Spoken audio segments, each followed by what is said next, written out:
Hello, everyone, and welcome to our latest webinar. My name is Nela Kapp. I am working at UN Habitat, and I have the honor to lead you today through our webinar on the treatment of organic waste, anaerobic digestion. Good morning, good lunchtime, good evening, wherever you are, and I'm happy you found your way to us. Before we start, I just want to say a few quick words on the housekeeping. So if you have questions, please put them in the Q&A box. So there's a box which is specifically for questions and also indicate to whom your questions are directed. You can use the chat for general remarks. And also I would like to inform you that this webinar is being recorded, and we will share the recording as well as the slides of our panelists on the NUA Campus website, where you also registered for this webinar. Today's webinar is brought to you by the Wuppertal Institute for Environment, Climate, Energy and UN Habitat under the Urban Pathways Project, which is financed by the German Federal Ministry of the Environment under the International Climate Initiative. In the project, we cooperate with cities in the Global South to implement activities in the areas of sustainable mobility, energy, and waste management.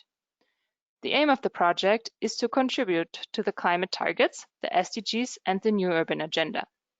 We also organize capacity building and exchange of good practices because we believe that we can all learn a lot from each other. At this point, we also want to highlight a similar complementary series organized by IGES, the Institute of Global Environmental Strategies, which is also presenting waste technologies, focusing on waste to energy, composting, and mechanical biological treatment. And I'm posting now a link in the chat for their next webinar, so you can also have a look at their website. Today's topic, as I said, is the treatment of organic waste through anaerobic digestion. This is for many especially appealing, as organic waste makes out more than 50% of waste in low and middle income countries and provides the opportunity to generate energy. First, we will hear some anaerobic digestion fundamentals and then experiences from an Indian practitioner. But before we start, we want to hear just a few more information from you, and we have a short poll prepared for that. So we will launch the poll now and kindly ask you to tell us which sector you are from. Are you national or regional government? Are you from a municipality, an NGO, a private sector, or academia? Please just click on whichever works for you, whichever you feel fits the most. And I will give you a few more seconds to wake up, to take your mouse and or your mouse pad and to make a click. So we give everyone the chance to participate. And then we close the vote and have a look at the results. And wow, this is nice. Today we are a very mixed audience. So we have almost equal amounts from national regional government, NGOs, and private sector, as well as municipalities and academia. Perfect. Thank you so much for sharing this with us. Now we will go already to our first panelist, and I'm shortly going to introduce him to you. His name is Maximilian Grau, and he has a MSc in environmental engineering from the University of Stuttgart and almost 10 years professional experience. He lived in Durban, South Africa for the past 9 years, where he worked for the University of KwaZulu-Natal, the eThekwini municipality, and engineering consultancies. Max has a broad experience in on-site sanitation, water, wastewater in industrial effluent treatment, and municipal solid waste management. He is specialized in energy and nutrient recovery from waste and wastewater streams and is currently working for the Solid Waste Management Group at Sandek Airwalk. Max, welcome to our webinar, and we are very happy to have you. And I would say I will give you the floor, and we can see your presentation, we can see you, and if you start talking, we can also see if we can hear you, but I think it will all work perfectly. Super. Yeah, thanks so much for the kind introduction. You can hear me well? All good? Yes, very good. Super. Thanks, Nele. Yeah, good morning, afternoon, evening, everybody, wherever you are. I'd like to welcome you to this presentation. So now we try to just cover some fundamentals about anaerobic digestion. And specifically what we want to look at is what is AD in a principle, what can it be used for? And then thereafter, when does it actually make sense? And how can we try our best to make it successful? And also at the end, like what could be factors that unfortunately that might cause some anaerobic digestion projects to fail? So let's get started. In a nutshell, anaerobic digestion is nothing else than degrading organic matter or any biodegradable material in the absence of oxygen. And why is it so interesting? If you look at the pathway of the organic matter that it takes, the different breakdown steps of organic matter under anaerobic digestion conditions, this interesting thing is, like here you see the pathway on the right in this diagram. I'm not going to go into all the details, but there are various types of microorganisms involved. And the interesting thing is, like if you degrade organic matter in the absence of oxygen, that at the end the microorganisms excrete a gas, which is a combination of methane, carbon dioxide, and some other trace gases. And this gas we commonly refer to as biogas. And why is biogas so interesting? Is if you look at the calorific value of biogas, which is in a range of about, here you can see it, from about 6 to 6.5 kilowatt hours per cubic meter, that is almost in the same range or a bit higher even as wood or plant residues if you would take them as an energy source. So that makes anaerobic digestion an interesting process to use to degrade organic matter or substrate. And anaerobic digestion is nothing new in nature. It happens every day in our famous cow. Here you can see a nice picture. So a cow is eating grass, for example, and then digests anaerobically the organic substrate it takes in and produces also methane, which is then expelled to the environment. And what we try to do now is we take this natural process, anaerobic digestion, and we try to engineer it into a process where you can take advantage of these conditions, that like we can degrade the organic matter under these conditions to produce a gas with a high calorific value and also get like a digestate out of this digester. Now let's go through the various steps of anaerobic digestion, of the anaerobic digestion process. In the beginning, you have your feedstock or the substrate that you feed into your digester. And then we can use various types of any organic material and biodegradable material. One important, as Neil already mentioned as well, one important substrate is organic waste from municipal solid waste, which could be up to about 50% of the municipal solid waste that can be used as substrate, or manure from livestock farming, or also agricultural residue. Now, what is important if you talk about the feedstocks is to look at the quality of the substrate or feedstock that we're using. And one way to look into that is like by taking samples and analyzing it. And what you see there, that the majority of your substrate is mostly water. So that's the called water content of your sample. And then the rest of it is a solids content, or also called the total solids in your substrate.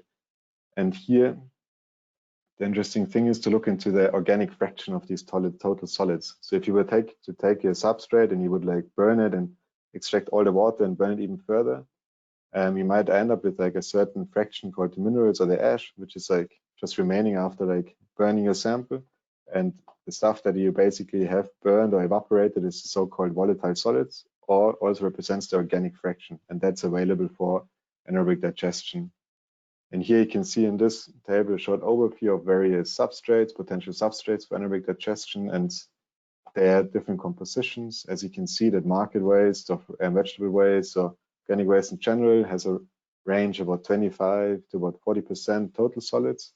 And of this total solids, up to 90% could be the biodegradable and available for anaerobic digestion, being represented as the volatile solid fraction of the total solids.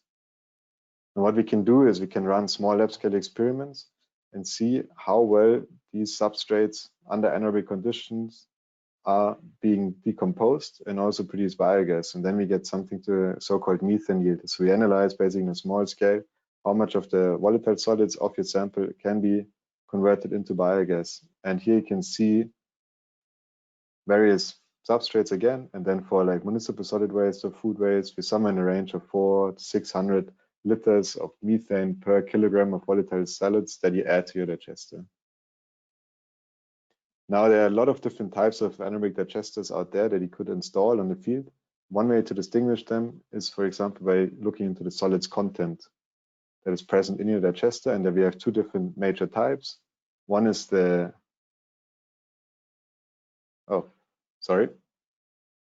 one is the dry digestion type. And there we have a solids content about 20 to 40%. And the other one is the wet digestion type. And there we have a solids content, total solids content of up to 15%. And there you can imagine like a wet digestion, the slurry is, maybe if you've seen it, wastewater sludge, something like this is in the range of wet digestion, and a lot of agricultural residues, for example, are in the range of a dry digestion total solids content. The next way to distinguish then the digesters in terms of then how you feed the solids or the feedstock into your digester. One way is to do it continuously, or the other way in a batch process. Continuous means you feed it every day a certain amount into your digester, the same amount leaves the digester. Whereas in a batch process, you basically feed in all the substrates in one go, you degrade it over a certain time. Once the process has been finished, you take it all out of your digester and then you feed again the same amount. So you do batches after each other. Then you can distinguish digesters in a certain temperature ranges that you're operating it in. And there the two major ranges are mesophilic and thermophilic. And the difference, as you can see here in the graph, it's shown in Fahrenheit, but what the difference is the temperature that you operate the digester. So one is mesophilic, that's if you convert to Fahrenheit in degrees Celsius, is about 30 to 35 degrees Celsius. And the other one is so-called thermophilic range, where you're in a temperature range of the anaerobic digester in about 50 to 55 degrees Celsius. Now, what's the advantage if you increase the temperature to 50 to 55 degrees Celsius to be in a thermophilic range? The advantage is that like your degradation time goes down. So you convert the organic matter in your digester faster, which also means if you keep the material for the same time in a digester as, for example, at lower temperatures, you might produce more biogas. That being said, if you convert the digester into a thermophilic digester, it also comes with certain things you have to look at, like you increase your temperature, so you have to introduce heat in order to bring the substrate up to this temperature, but you also have to have a well mixing system inside to keep a very even temperature profile, and also the process control is more complex. So switching to high temperature is not that simple. It requires a bit more complex setup. However, you might have certain benefits. Then lastly, you can also look into the stages of your anaerobic digestion process. One stage means you have one vessel, one anaerobic digester. You feed in the feedstock, you degrade it anaerobically, make the biogas, get the digestate, and that's it. Or you can do a so-called multi-stage system where you have certain vessels after each other in series. Now, let's look into some important design parameters. If you talk about anaerobic digestion, one is the feedstock quality. And there, one parameter which is always important to keep in mind, you might hear it. People talk about anaerobic digestion in different feedstocks. It's the so-called CN ratio, and that means it's the carbon to nitrogen ratio. And it's nothing else than showing, okay, how much nutrients do you have actually in your feedstock? Because if you remember maybe in the first slide with the different steps of the anaerobic digestion process, it's like a lot of different microorganisms involved, and for the growth and for the functioning, they need a certain amount of micro and macronutrients, so they have to be present in order to have a stable process that's reflected with the CN ratio. Also, the feedstock quality might determine if you need certain pretreatments before the digestion in order to make the process viable, and also digester type, because as you've seen there, you can do dry or wet depending on the total solids content of your feedstock. Next important parameter is the quantity that you have available, and also the hydraulic retention time that you choose for your digestion process. To give you an idea, here you can see in this table different digester types, and here you can see also the total solids content. So there you can see they're all wet digestion with up to 15% total solids, and their typical HRTs, hydraulic retention times, are up from 10 to 40 days. And the combination of the quantity of feedstock you're feeding in with the hydraulic retention time gives you the digester volume that you need for your process. Other important design parameters are the temperature and mixing. As said, you have different temperature ranges that you can operate a digester, mesophilic or thermophilic. You got to choose before you start engineering your complete anaerobic system what ranges you want to operate in, and then also it might determine that you require different mixing systems. At the end, it's also important to have a fairly robust estimation of your biogas yield, especially if you go to larger scale systems, because there, depending what you do with your biogas, for example, if you go electricity production or other beneficial uses, you have to design your whole biogas chain accordingly. And in order to have a solid design and something that really works, you got to have a good understanding how much biogas you think you're going to produce. Then once your anaerobic digester is installed, there's certain process parameters that, like, here's a short list of some important ones that are important to look at. The first one is the organic loading rate, which is basically the amount of volatile solids or organic matter in your substrate that you add to your digester per cubic meter of digester. That's the expression of organic loading. And what it indicates you, if you, according to the design parameters, is that if you under or overload your digester, so you want to be in a fairly nice range according to your design with the organic loading rate. Next one is the reduction of volatile solids, so actually the performance of your system, because at the end, as said, anaerobic digestion is a degradation of organic matter. You take advantage because with this anaerobic digestion, you can produce this biogas. And what you want to see is basically how much of the organic matter that you feed in has been degraded and how much comes out. And the difference between coming in, coming out is the reduction of volatile solids. Next thing is temperature mixing again. You want to try to keep a fairly even temperature profile in your digester. So that's important to just have a look at this, that everything is fine, that you don't have any pockets with different temperatures. Another one is pH. So ideally you want to be in a range between 6 and 8. What could happen is if you can see if the pH, for example, goes below 6, you might have acidification, you call it, of your digester. So the pH goes below 6, then becomes acidic. Eventually, if the digester drifts too far, it might not work anymore and you might need to restart the whole process. So there it's good to keep pH, a good look at it. Just to mention another one, another parameter which might be interesting is so-called volatile fatty acids. And volatile fatty acids is an intermediate product in your different steps of anaerobic digestion as seen in the first slide. And the good thing about volatile fatty acids is it's fairly simple to analyze on site, and it gives you a quick assessment about stability of a process, because you might pick up a change in the VFAs or volatile fatty acids before you see a drift in pH. That's just to give you a brief overview of important design and process parameters. Now, what scales can you operate anaerobic digesters in what different scales? And there we have a broad spectrum. We have a very small scale, which is also a household scale. There we're dealing with several cubic meter digesters, and there you can see you might have off-the-shelf system you can buy in the market, like it's a so-called tubular digester, similar to the design down here, where the waste comes in, goes out on the other side. Or fairly common is also an underground digester made out of brickwork. And again, solids, so organic waste comes in on one side, where you can see in the picture indicated here, and comes on the other. You produce the biogas and use on-site in a household. Next step is a medium-scale digester system, which you can also say it's a community or farm-scale system, might be several hundred cubic meters digester volume.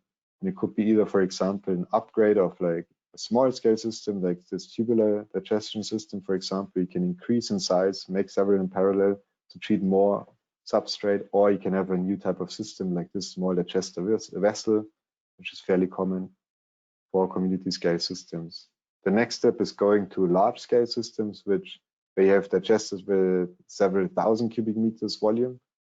And there you have different systems, as you can see here, like mixed tanks again on the right side, which are like each one might be several thousand cubic meters, or on the bottom they have a more simpler approach, which is so-called covered lagoon anaerobic digester, where basically you have similar to a wastewater lagoon, just a small basin where all the substrate is in, you cover it with the plastics, and then you capture like this the biogas being produced.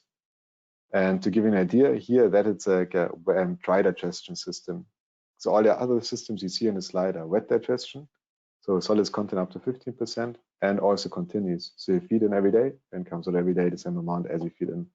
Whereas here, this system is a dry digestion system, and it's also a batch system. You feed in your fairly dry substrate in one of these slots, you degrade it over a certain time, depending on the retention time you choose. Once it's finished, you take it out and put in the next batch. Now, what can you do with the biogas that you produce from this process, which is also the aim of anaerobic digestion, is depending on the scale. So here in a small scale, most of the time the biogas that's being produced is either used for cooking or for lighting. We go to medium scale, depending on the size, also for cooking or lighting. Or if the scale is big enough, you already might consider producing electricity from the biogas by burning it in a gas engine or a small generator. On a large scale, you have further options. One is you use an improved way of converting into electricity, where you also capture the heat. Then you're dealing with a so-called combined heat and power plant or CHP plant. Or like, I'm not sure if you can see it properly, like here in this picture, but it's a container with several membranes in it. And what's happening here is you split out the methane fraction of the biogas. So you purify your gas, you take out the methane, and you end up with a gas like about 99.5% pure on methane, which is basically natural gas. But you also get carbon dioxide out, and carbon dioxide is also an interesting gas for certain industries which you can sell. At larger scales, you can also consider to use the biogas for a converted fleet of vehicles, like the bus you can see in the picture below. What does it mean in terms of numbers? So let's assume you have a wet waste with a certain composition, as you can see up there. Based on this composition and biogas yield, we would need about 10 kilogram waste to produce 1 cubic meter biogas. And considering the calorific value, 1 cubic meter biogas is about 6 kilowatt hours of energy. In a small scale, if you use it for cooking, it relates to about 2 hours of cooking. Medium scale, again, for cooking, but 2 hours if you would use it per cubic meter biogas being produced. If you go to electricity production, there on that scale, the electricity generators or biogas engines have an efficiency mostly around 30%. So of the 6 kilowatt hours energy being present in 1 cubic meter biogas, you can convert it to about 2 kilowatt hours of energy. Now, if you go to a larger scale, there you look into CHP plants or combined heat and power plants.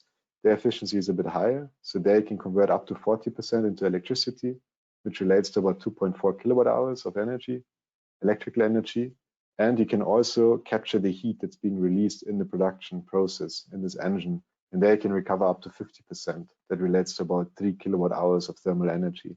So you can use about 90% of the 6 kilowatt hours being present in 1 cubic meter biogas. Now, if you want to upgrade your gas and extract the biomethane, so the CH4 fraction of your biogas, there the efficiency is very high. So like the modern membrane system reach about 99.5% extraction efficiency. So out of 1 cubic meter biogas, you can extract about 0.595 cubic meter methane. And also, as said, you extract carbon dioxide, which is also an interesting product to sell them on larger scale systems. Now, very important to not forget, we also have a digestate fraction coming out. So all the substrates going into the digester, what you do is you degrade the organic matter, you produce a gas, but then you still have the substrate coming out, and it's almost the same amount as going in. So you can say the cubic meter going in for digestion comes out as digestate coming out. And there also important is to keep in mind that the anaerobic digestion process breaks down organic matter. So you're not changing the nutrient profile of your substrate that much. So it might still have a high nutrient content. That's important to keep in mind. Also, depending on your substrate, you might still have pathogens being present. So that might lead that you need to post-treat your digestate in order to use it properly. So that's just important facts to keep in mind. And what are disposal options? Most of the times, digestate is being used as a fertilizer or soil amendment. But it's important to keep in mind that you have to find a proper reuse for your digestate. So there were some basic facts, what AD is and what it can be used for. Let's have a quick look when it doesn't make sense and how can we make it successful. When does it make sense is basically if you have a viable option in front of you. And what does it depend on? It depends basically on all the different components around the anaerobic digestion process. The first one being the feedstock. There you've got to be sure that you have a good quality feedstock that is usable for anaerobic digestion. Then you have a certain quantity. An important thing is the quantity of material should be guaranteed as much as possible, so that you know per day you get an X amount of feedstock that you can use for anaerobic digestion process. Because anaerobic digester is like basically an animal, like you have to feed it every day in order to keep it happy, in order to have a stable process. So that's important to keep in mind for feedstock when you look at a viable option. Then also, is your feedstock sustainable? And depending what you use, are there any prices attached to it? Looking at the biogas, they have to be fairly sure that you know what you're going to do with the biogas, and also the user has to be clearly identified. And there, attached to that is also that you know how much you produce, because only once you have that, you can see how much you can actually create in so-called revenue or kind of kickback from the biogas, because you want to make some kind of money to cover your cost for the operation, and you got to see if that basically at the end evens out, or ideally like you make a certain amount of profit to have a viable opportunity in front of you. And there, interesting is to look into as well, especially for larger scale system, are there any long-term agreements you can enter, for example, for feed-in tariffs, is there any subsidy structures and so on. So there it's important to be sure about the biogas, what comes out, that you have a user for it, it's identified, and also in what form it shall be used.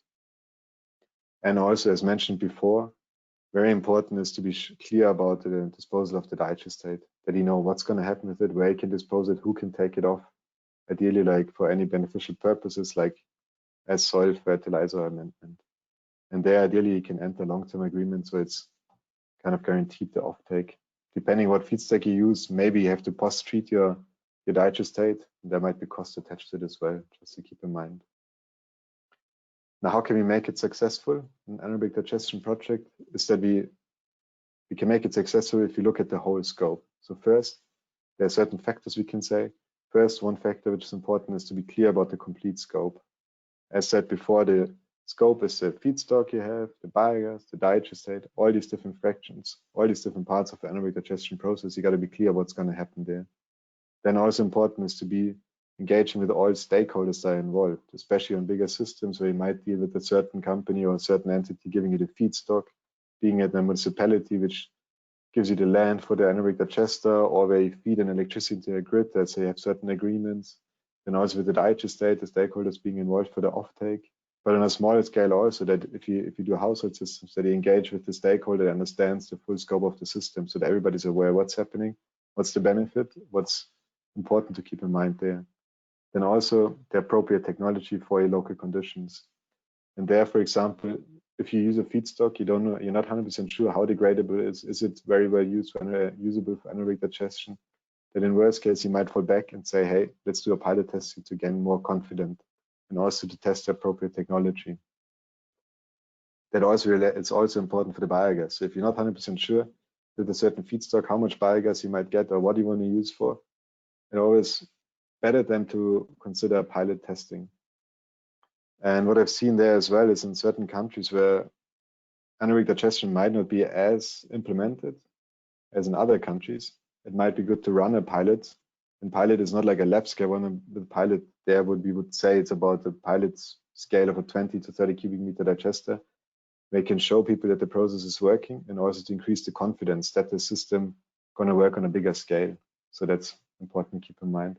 Other success factors to keep in mind that to make this project successful is to be aware of environmental licenses you might need to make to realize your project. Also funding, that the financials are clear, and very important at the end that you're sure about your long-term operation and maintenance setup.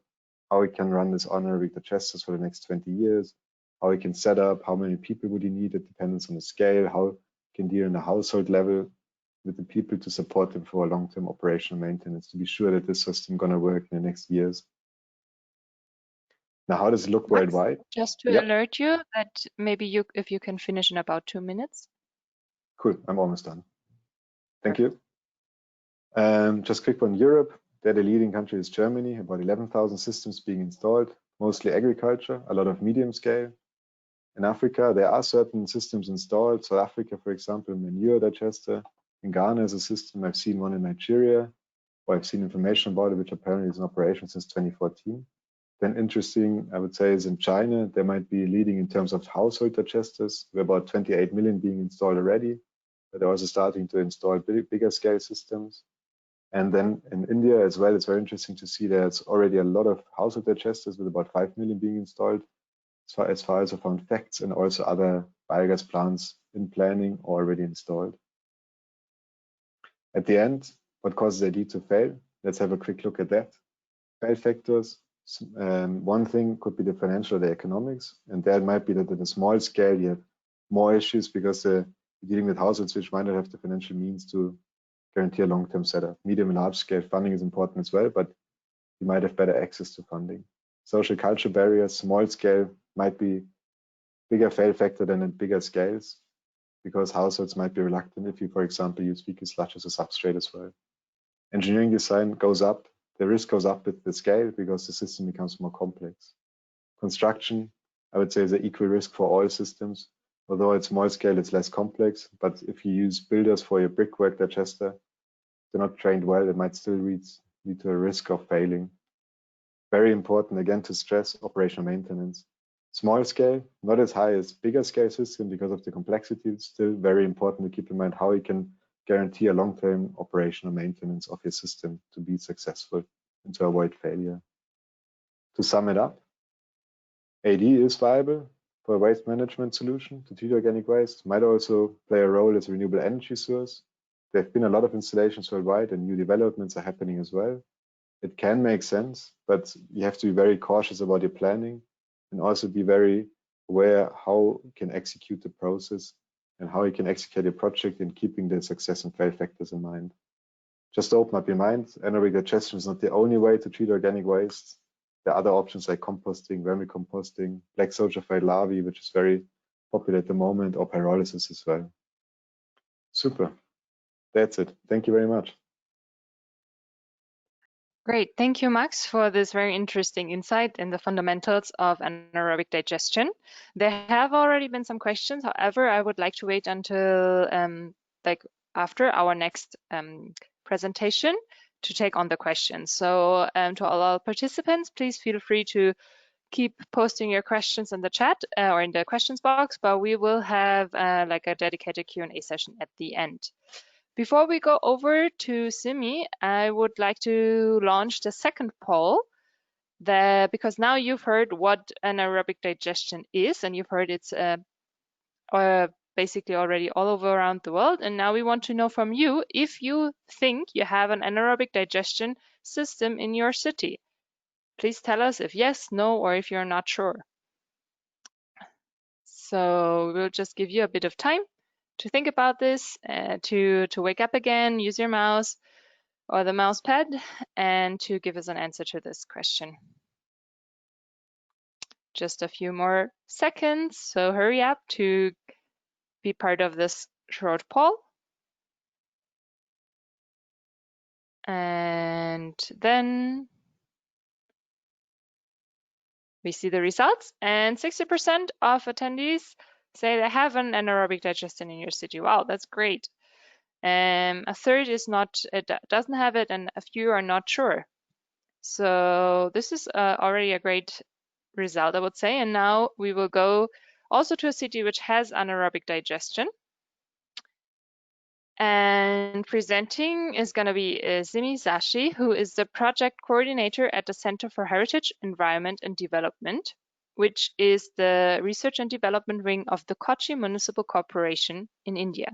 She has been part of the Kochi e-Auto project since its inception and has been working closely with UN Habitat, the Wuppertal Institute, and GIZ in this regard. She has over 8 years' experiences in liaising with the Kochi Municipal Corporation, key stakeholders, international organizations, and helping many innovative projects to further in the city. Today, she will tell us about organic waste management through anaerobic treatment in her city. So Simi, welcome. We don't see you yet, so maybe you can turn on your camera.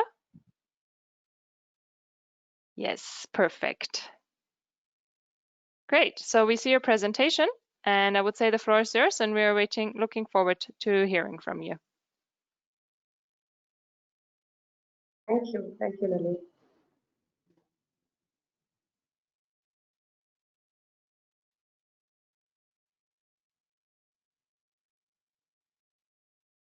Okay, so before I begin, a very warm good afternoon to all of you from Kochi, and a big thank you to the organizers for the opportunity to present Kochi's experience as far as anaerobic digestion is concerned. Before I go further and dwell into the details, I would like to throw some light on the Kochi is the bustling trade center lying on the southeastern coast of India. It basically has a population of around 6.3 million with an area of around 107.13 square kilometers. It has a very strong deep water economy and one of the second most important ports on the coast of a very much a water-based city, has 48 kilometers of length of waterfront. We basically have convergence of all modes of transport, high quality of education and medical facilities, heritage city with different aspirations, and climate more or less tropical. Before I speak about the solid waste profile of the city, solid waste management is and still continues to be one of the major urban problems today in cities and developing nations. While some cities have been able to adopt and emulate the new findings, some cities are still striving hard for the same. Now, when we talk about Kochi, basically in the Kerala context, each household used to have more open spaces, and there were no much need for an anaerobic digestion process. It was basically aerobic. But as urbanization began, and the urban sprawls began to increase, things began to change. Nucleated settlements, and thus arose the need for managing solid waste. And anaerobic digestion has taken the momentum. It has been in place like for more than 10 years now. And there are various agencies that's actually supporting the anaerobic digestion process by installing biogas plants in the city. Not just the Kochi Municipal Corporation, but the of New and Renewable Energy through its nodal agency called ANERT has been supporting the state for installing such plants. So this is in general the solid waste profile of the city in general. Total waste generation is approximately around 305.23 tons per day. The waste being collected is nearly just 230 tons per day, and out of which the organic waste is 130 and the inorganic waste is 100. And we usually are using two types of process, which is basically the aerobic and the anaerobic. This is in whole in about the city that we're talking about. Now, coming to the anaerobic waste management initiative, this is what we are talking about, the small scale or the household. We are basically having a decentralized biogas plants for households and even for schools. Why schools? Because basically there are lunch being produced for the kids, and there are kitchen waste, and there is solid waste that's being generated. So the table that you can see, the number and the capacity and the type of biogas that's been mentioned here is being disposed or given to the family, to the households from the Kochi Municipal Corporation. But apart from these, there are personal, initiatives. People who take money from their own hands and install biogas plants, which is rampant. So there are lots of biogas plants being used because people are in a sense of handling the solid waste with, by themselves. Again, space is always an issue. But then we have the options of giving them the portable and the non-portable biogas plants. So usually right now we have the households with 440 units of portable type of biogas plants, which are like 2.5 capacity of 2.5 kilograms. Food waste can be used with it. Schools, a full number of schools have been supported with a fixed dome type and a capacity of 25 kilograms. And with a capacity of 50 kilograms, there are another two schools which will be supported. As you can see in the picture, the first one on the top right, on the right, you have the portable type of biogas plant that is usually being used by small households where there is not enough space. And it's a mobile type of dome that they have.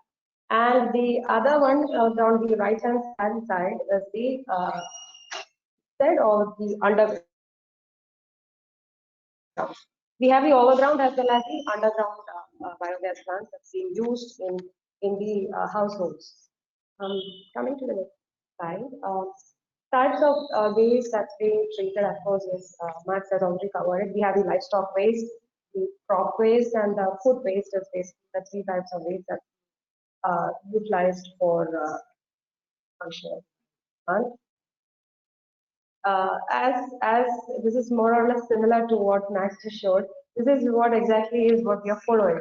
Now, before I go into the process, I know when we actually have a biogas plant, the first installation is done when you're doing it in a household. We first make sure that 1/3 capacity of the tank is actually filled with cow manure.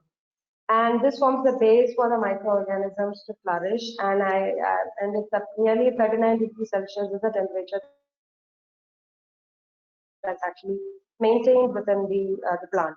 And the system is kept closed for nearly 3 days. And after 3 days, once the gas formation occurs, which is obvious, then we start kind of depositing the kitchen waste. And we also ensure that it's segregated.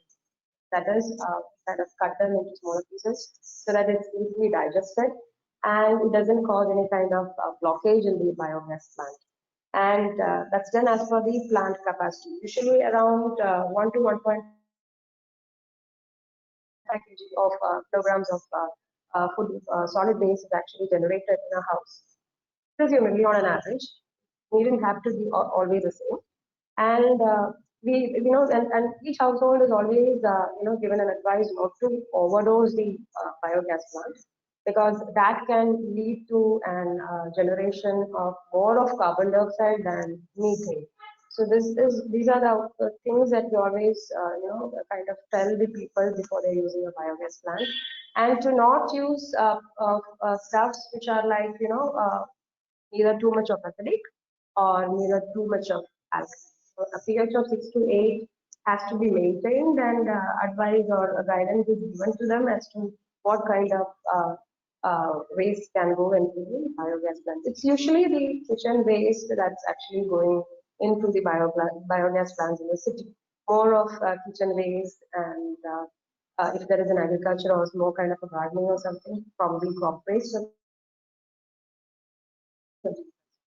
Now, we usually follow the the process is basically biomethylation, where as you can see, the different type of waste enters into the anaerobic digester, and byproduct would be biogas, which is usually used for cooking here in the city, or and the digestate is usually used here for as a fertilizer for a soil supplement of that sort.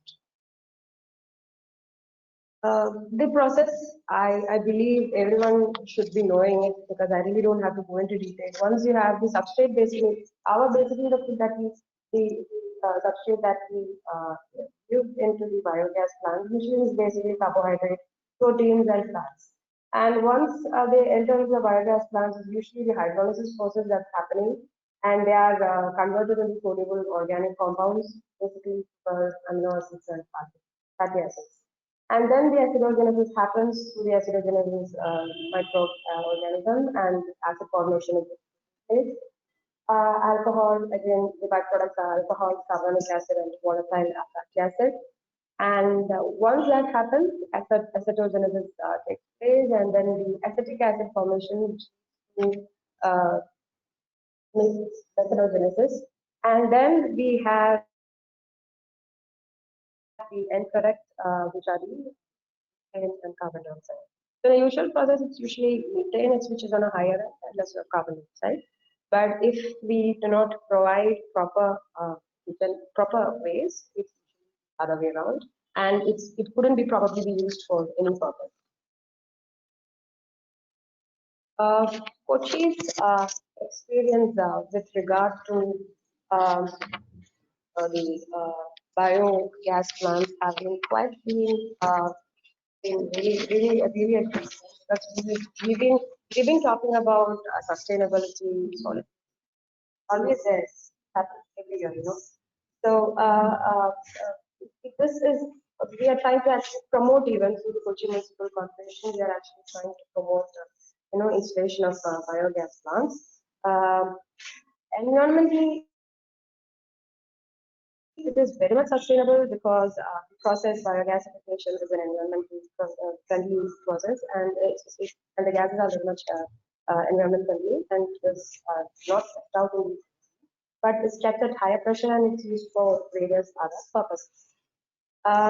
It is economically viable for say because there are various agencies that's providing subsidies for installing biogas plants in various households. Compared to the solar plant or the solar power plants that we have. So economical viability is one advantage that we see here. It's a very good waste management practice as far as the feedbacks that we get from these people. And not only that, it helps in meeting the energy needs of the society. So say if it's like a 1 to 1.5 kilograms of capacity of plant can serve nearly 2 hours of 1 to 2 hours of cooking, can serve the purpose of 1 to 2 hours of cooking, which is quite good compared, which can really help a family, a middle income family in a good sense. And there is no specification that has to be placed in this.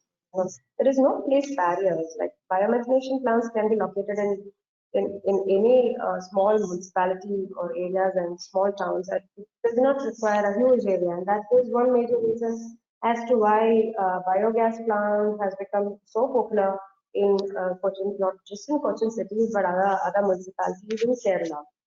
And there is also a possibility of conversion or convertibility.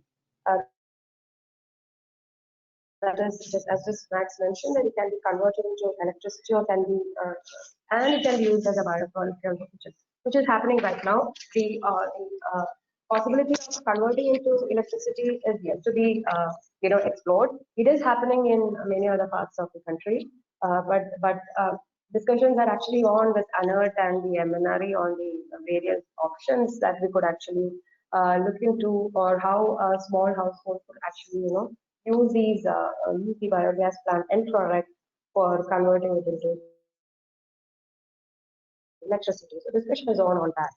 And naturally, there is biofertilizers that we get as manure. So there are two end products that we are getting from the biogas plant. So this is a very smart way of managing solid waste uh, in equal individual households with less space and more waste.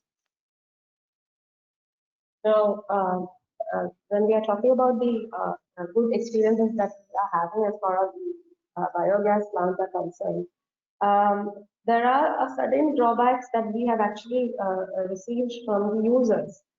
So these are the users, the kind of mention that they have mentioned in their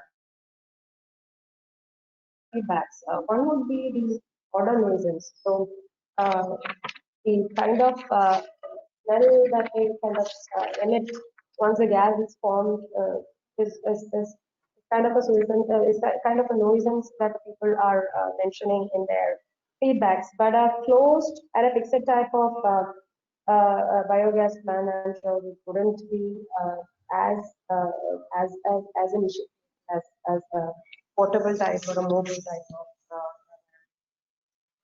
And there are certain times when people lack knowledge of the system, the proper usage of the biogas plant, or not properly maintained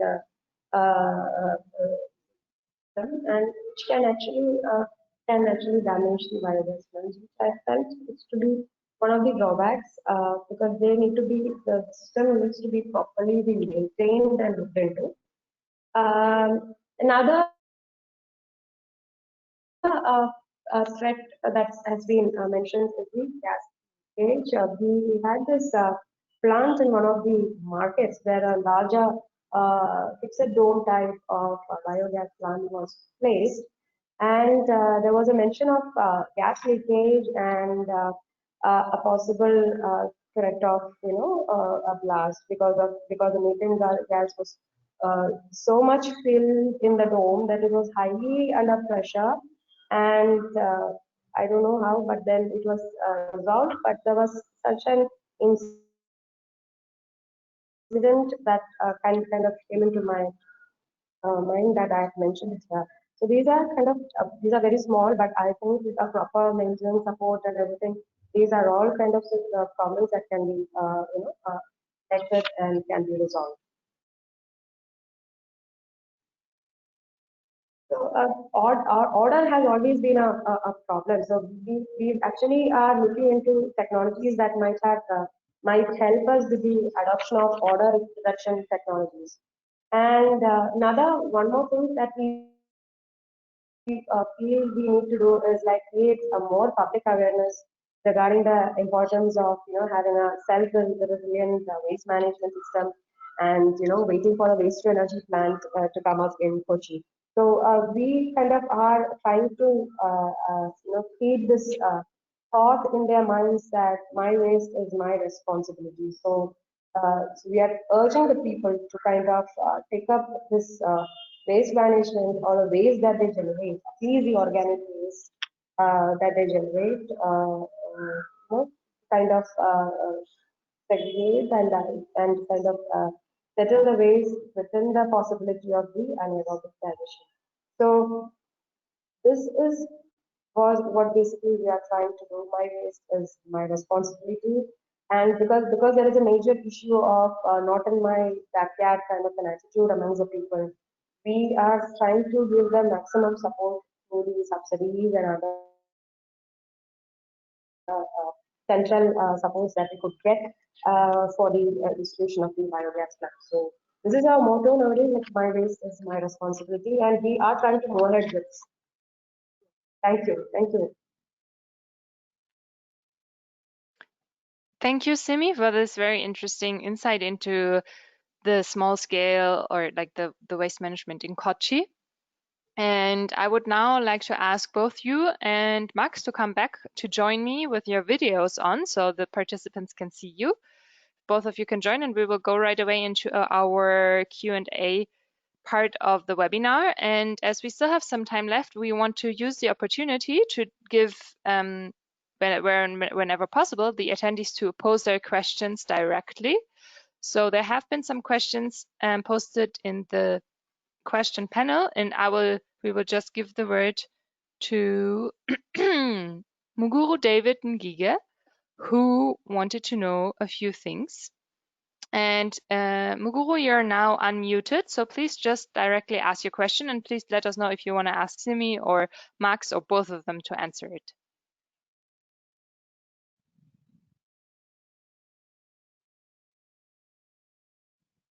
Muguru? You should be able to speak. You're unmuted.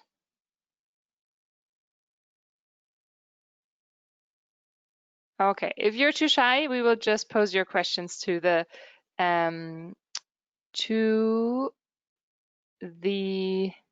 panelists themselves. Let me just enlarge that. So the question was requesting for capacity building on how to desulfurize the gas and then turn it into -84 bars to liquefy the natural to enable it to compress it in the gas cylinder under low pressure. I think this is a question for Max. On like basically they want to know how to use the gas, like to put it into bottles.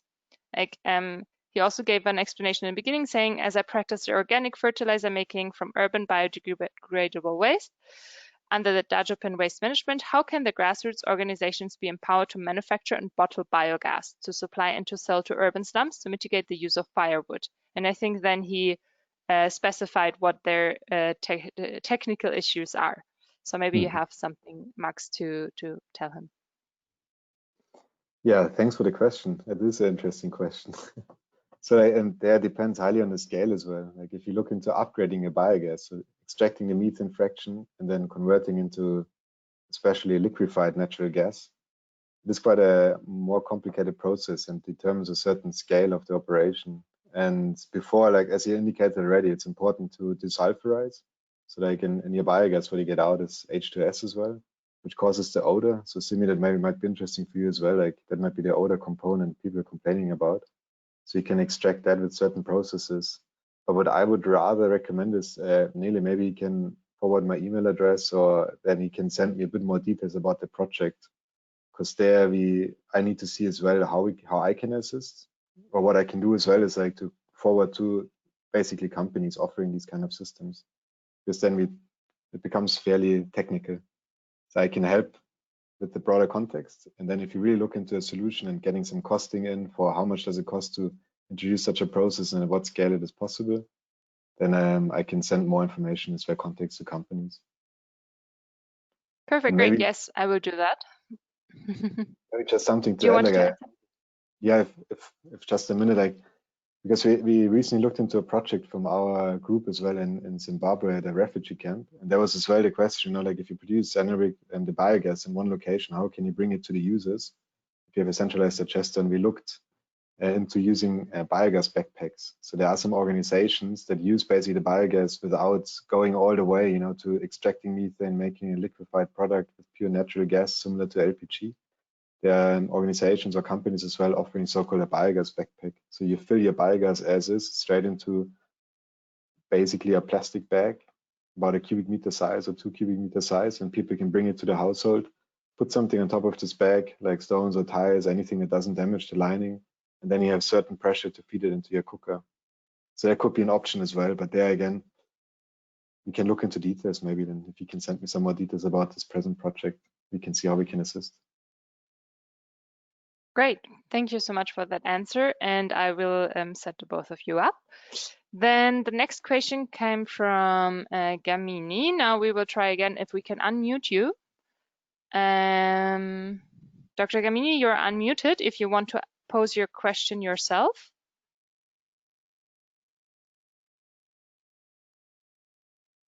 Hello. Yes, we can hear you. Thank you for giving me the opportunity. I just want to ask what are the common maintenance issues you are facing when you are constructing biogas unit? Common issues, for example, if there's a bursting or if there's a fire like cases. Who do you want to ask the question to Simi or to Max? Anyone. Anyone. Okay, so what are the common operational issues that you could add? Okay. Please feel free to take it. Maybe Simi, you want to go?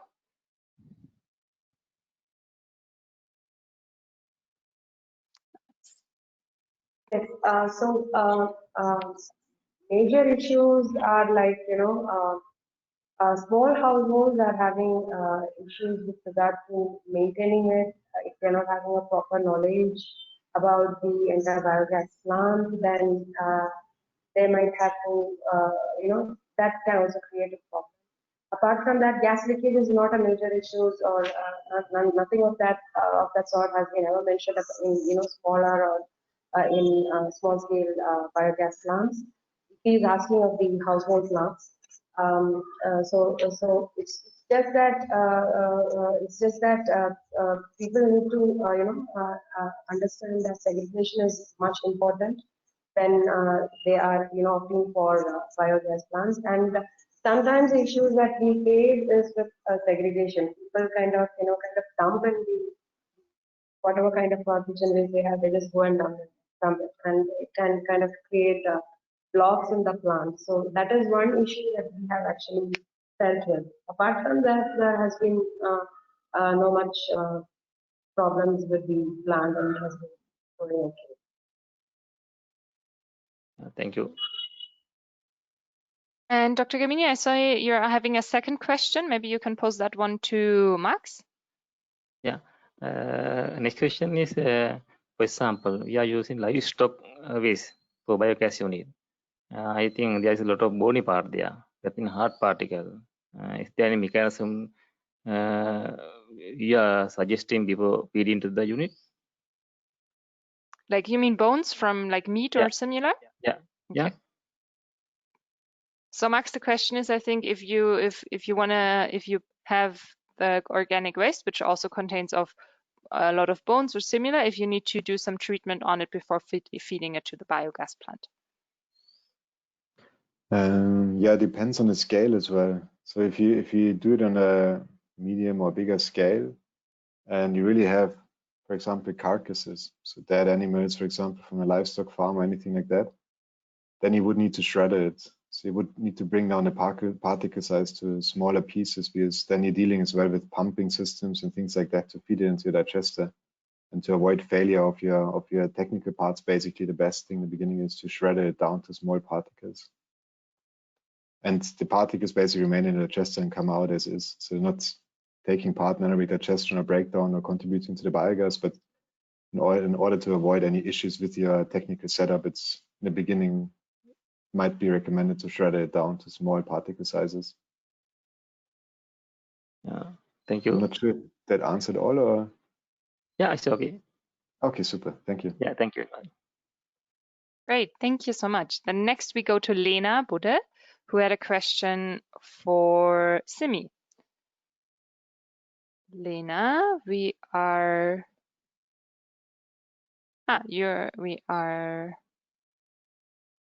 unmuting you.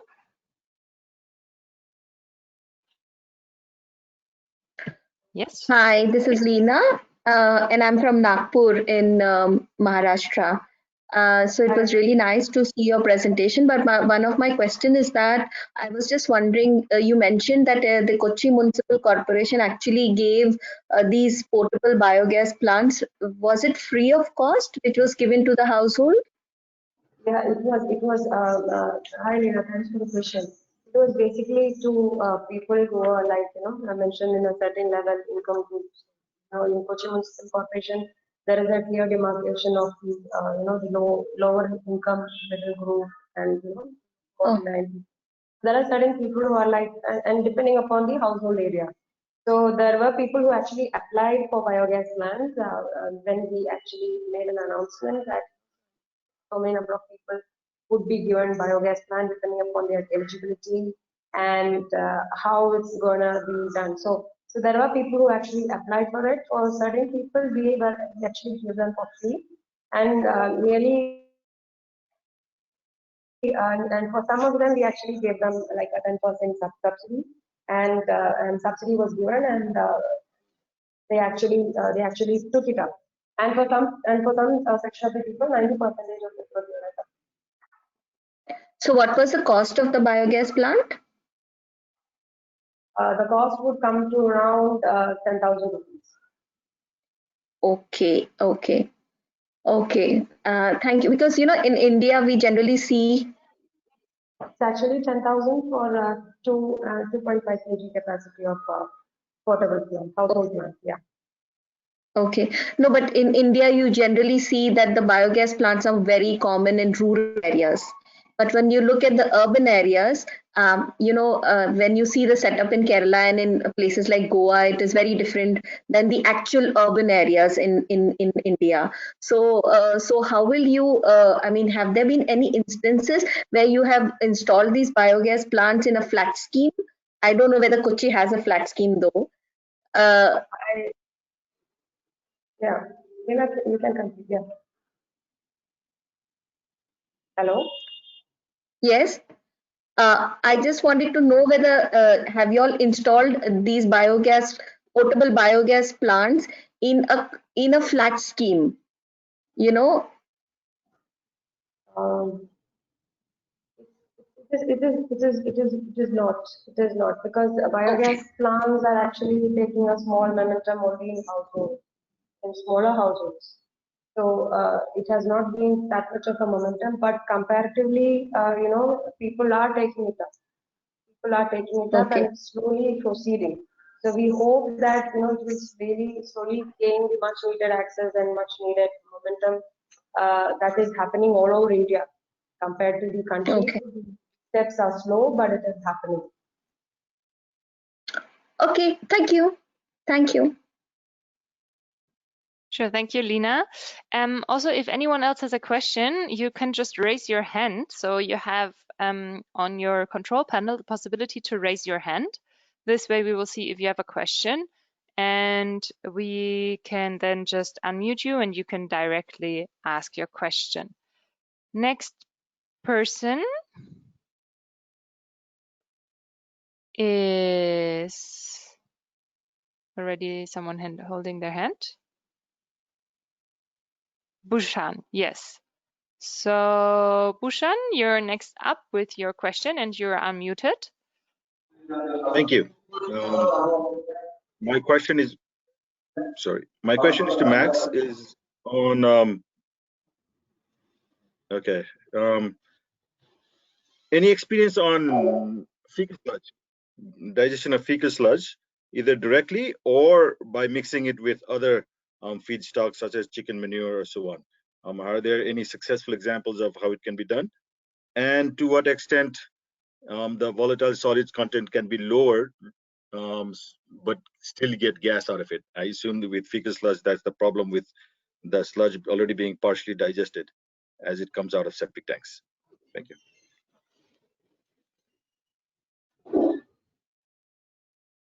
Super, yeah, thanks for the question.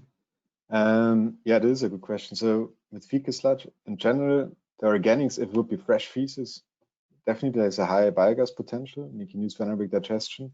But as you has mentioned, like if it's fecal sludge after a sanitation system, so if you have like a low flush toilet or something like this at home, and it goes into a septic tank, then it might sit there even for several years until you pump out the sludge.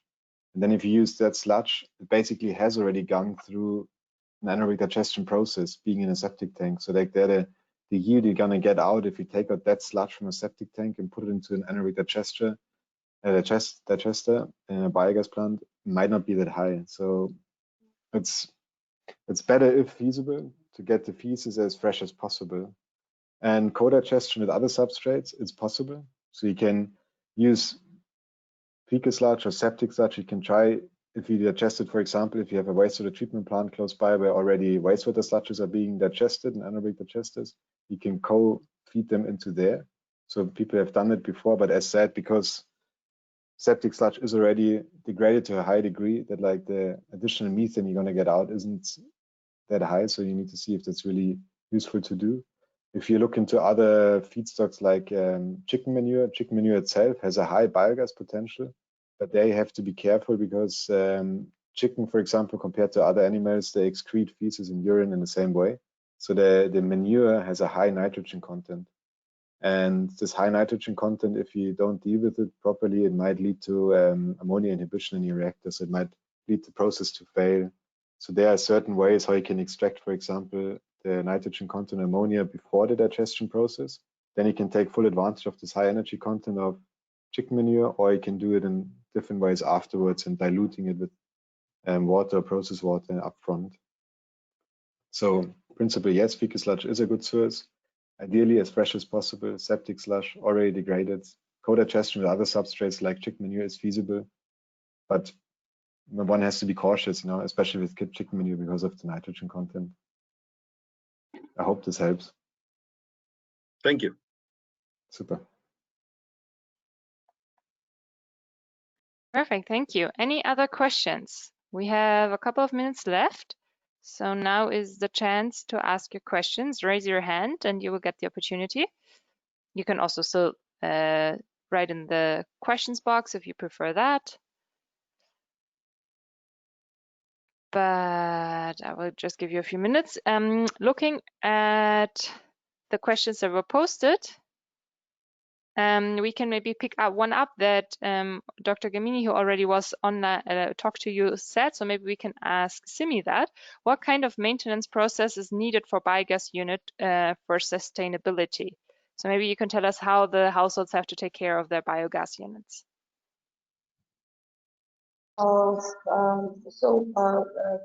Usually the maintenance is done by the that's actually supporting them with the installation of the biogas plants.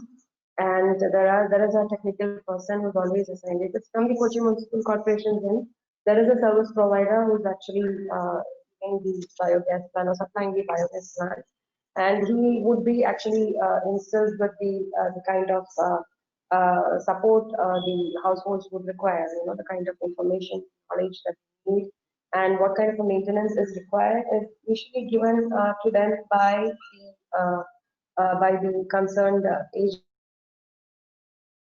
agencies. But I personally feel from the kind of the feedbacks that we receive from the household or the people, biogas plants need to be occasionally checked for the gas formation. It has to be looked for any cracks, because certain biogas plants show a sign of crack formation at times, which can lead to gas leakages. So the maintenance have to be happening periodically with the support of the concerned people who actually install the plant in the houses, and who are having a thorough knowledge of the system, because we basically don't know what kind of a status the plant would be. So we always ask for a secondary technical support for maintaining the plant. That's what we usually do. Great, thank you for sharing. And I guess if there are no more questions, at the very urgent ones, I will post some additional information in the chat for everyone.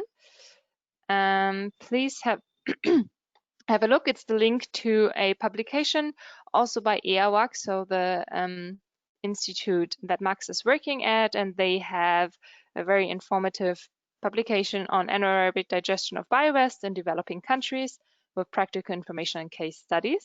So please feel free to go through that one as well. And then I would like to take the opportunity to thank our two, oh, there was a new question. Oh, no, it was just a comment. Thank you, Muguru. And so I would like to use the opportunity to thank both Simi and Max for taking the time to present today and for the very informative presentations. I hope everyone enjoyed them as much as I did. And we will follow up with a few things that we had. And yeah, so I would just like to say that Muguru already wants to thank you also for this webinar. So thank you all for joining. And you will have the recording and the presentations online afterwards on the NUA Campus website. And we will share with you, we will inform you whenever it's uploaded there. So thank you all. Stay healthy, stay safe in these times, and hope to see you soon in our next part of the series, where we are going to talk about, Max already mentioned it once today, about black soldier fly larvae composting. So thank you, Simi and Max, again, and wishing you all a good day. Bye, thank you.